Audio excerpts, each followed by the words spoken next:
Explore alternatives to hyperscalers to avoid lock-in and control IT strategies. Whether you like it or not. So this means, looking at all clouds, like private clouds, sovereign clouds, managed service providers, everything we talk about on this channel, and go back and check out those videos if you haven't already.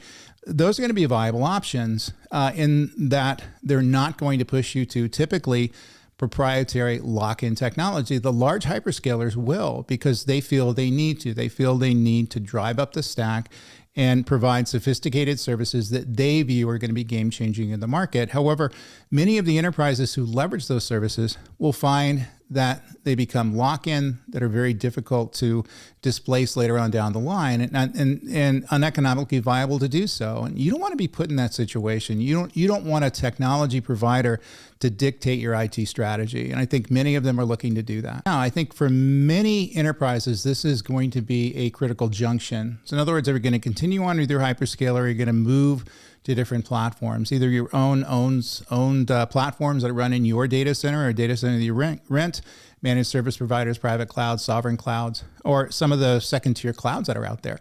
Those are a viable option as well. And many of those aren't going to push the AI first infrastructure onto your stack. They're going to allow you to make those decisions. And I think that's just going to be a better way to do it. So if you're in this situation, you feel that your hyperscaler is dictating your platforms, you're concerned about lock-in, you're concerned about costs, it's time to start looking outside of those hyperscalers and look at some of the alternatives out there and see if they're going to be a better fit. Sometimes they will, sometimes they won't, but at least you're looking, you're considering those options.